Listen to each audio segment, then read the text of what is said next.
I'm Sarah Jane. I work as a content strategist and reporting advisor at INS, as Corley said, and I'm their strategy manager. But I suppose what's really important for you to know is that I strongly believe in the power of good communications, and I'm passionate about the role that communication plays in building better businesses, better societies, better economies. And I suppose that's what really fuels my interest in integrated reporting and sustainability reporting. So I'm here to give you insights into the future of reporting, and I know I only have 10 minutes, so let's get straight to it. We'll kick things off by briefly taking a look at the past. So what has shaped our reports in the past, and what has been their focus up until recently? So for the most part, and this won't apply to the more advanced reporters out there, Esha, like yourself, but I certainly believe that it applies to the majority of other companies out there. So the focus was on the transition from traditional annual reports to integrated reports, the transition from King 3 to King 4, which translated into, for these two reasons, compliance-driven reporting and ticking boxes, and a more generalized approach to adopting the International Integrated Reporting Framework. So there was a lot more focus on past performance and achievements and CSR projects to talk sustainability. So in general, the focus has been on reporting and complying. But from what I can see, this is changing and slowly shifting. Companies are not really looking to report anymore, but they're looking to communicate. And for this, seeing more value in what an integrated report or a sustainability report can do in terms of communicating and talking to the broader stakeholder groups. So what's driving this shift? Well, let's first address the elephant in the room, because obviously regulations definitely play a big role in driving what we communicate. And I don't just mean JSE listing requirements, IFRS, or the King Code. There's BE, carbon tax, the PRI, as in the Principles of Responsible Investment, Basel for banks, and SAMREC codes for mines. I mean, there's a whole host of them that change depending on the industry that you're in. But these are not going anywhere. And if anything, I think the requirements will just get more demanding for companies. Alongside the regulatory requirements of the global reporting frameworks, the top 5 reporting frameworks to watch out for, in my opinion, are the International Integrated Reporting Framework, the GRI, the SASB standards, the Task Force on Climate-Related Financial Data, and the Carbon Disclosure Project, all of which are putting a stronger focus on disclosing ESG data or non-financial data, along with recommendations that show you what data should actually be disclosed and how to disclose it in a way that is useful to the end user or your targeted audience. South African companies are beginning to slowly take an interest in the guidelines of these frameworks, and I'll tell you why. They are competing for financial capital from a very small pool.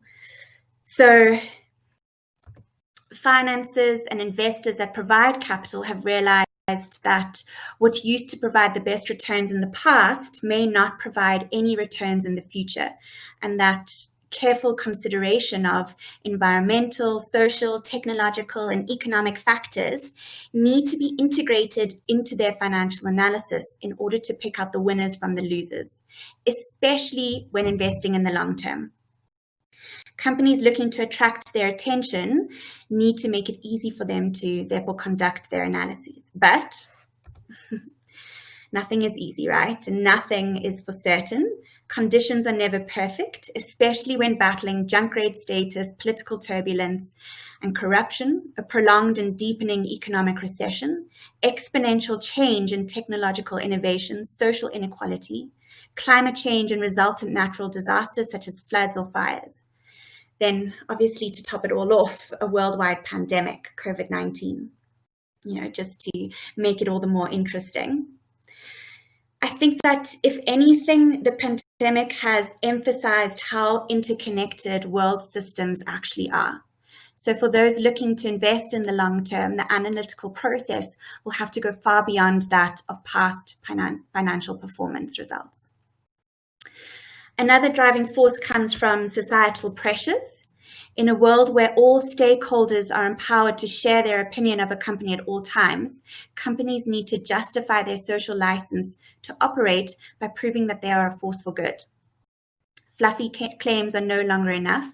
Stakeholders need the evidence.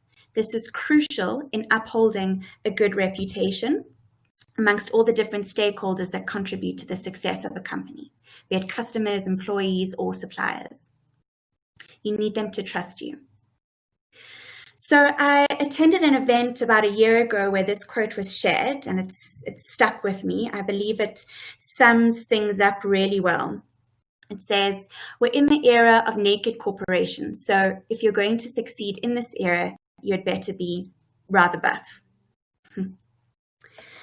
So looking at these drivers, let's discuss the key trends and themes emerging within the reporting space. Now that generally speaking, companies have done the initial groundwork in describing their compliance with King IV and applying the recommendations of the integrated reporting framework, they're moving on from just ticking the boxes to ensure better use of their reports, using them to communicate with their stakeholders. This is a lot more effort though and requires mindful application along with good storytelling. So those companies that do put in the effort are a lot more creative in how they use the regulations and frameworks to communicate with their stakeholders. They seek to be much more relevant and deliberate in the information they give. So comparative data is no longer restricted to just financial data as it was in the past and as so many companies think it is. For this reason, companies are beginning to take an interest in the guidelines of the Task Force on Climate-Related Financial Data and the guidelines within the SASB standards. These help companies address their ESG issues in a language that makes sense to providers of financial capitals. And most importantly, the frameworks help to avoid reports from becoming fluffy and fruitless. They give companies quantitative proof points to back up descriptive claims. Now, this next point is in the very early stages. Sorry, not this one, next one. But the Six Capitals framework, in my opinion, has been noticed as a complementary expansion of this term we commonly call ESG.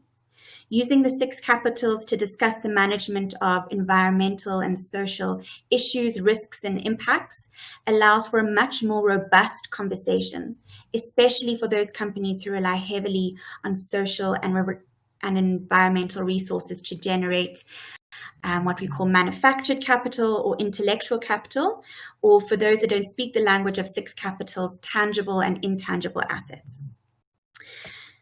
I do apologize if you can hear my dog snoring in the background. It's not me, I promise. I'm still here. So as a means to link the,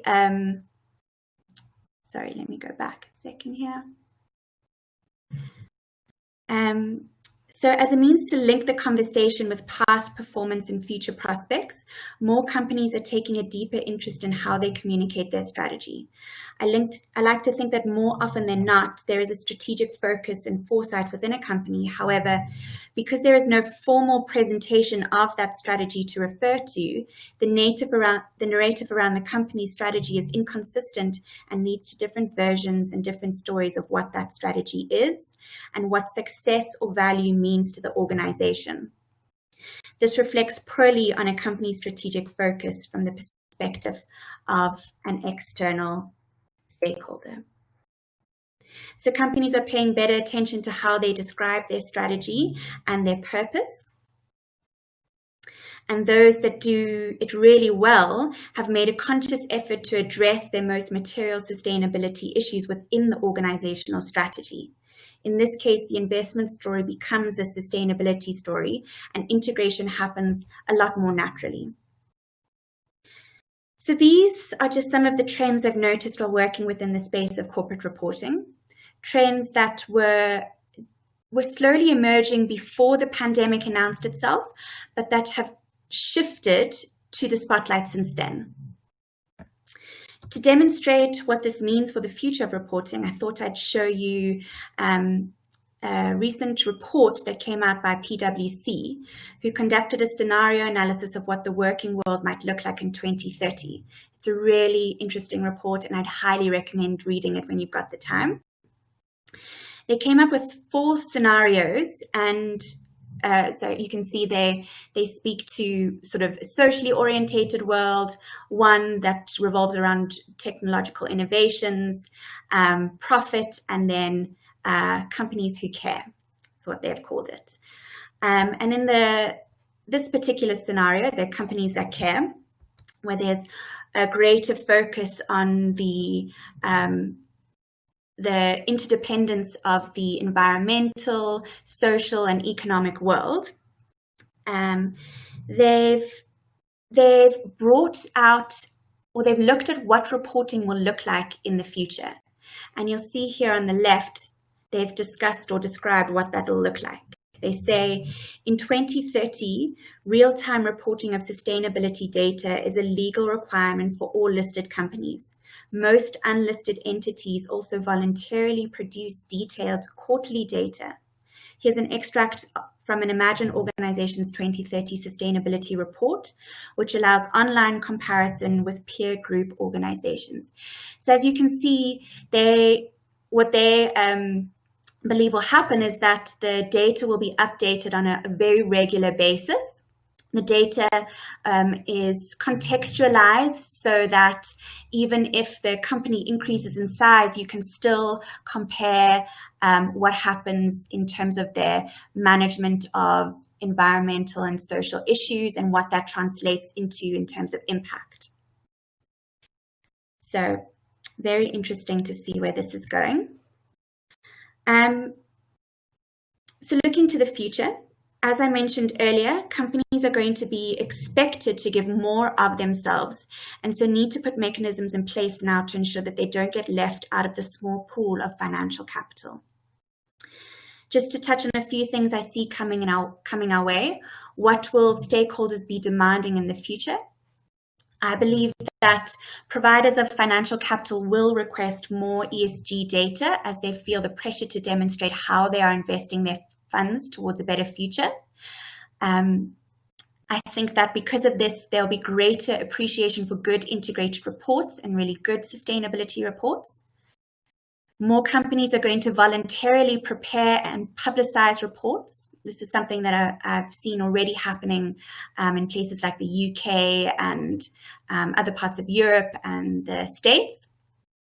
Demand for information and data that is easy to consume in the digital environment. Financial data that is easy to compare and coordinate with financial data.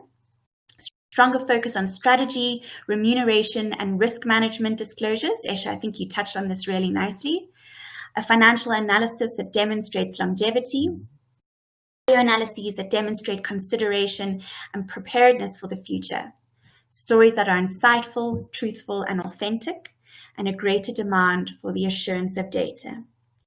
If I were to sum it all up into two parts, I'd say that the focus is on data and future orientation. What I mean by that is just discussions that show what the future looks like for you as an organization. So that's it from me. Thank you to the team at Six Capitals for providing this opportunity, and I hope for the viewers out there this was an insightful session.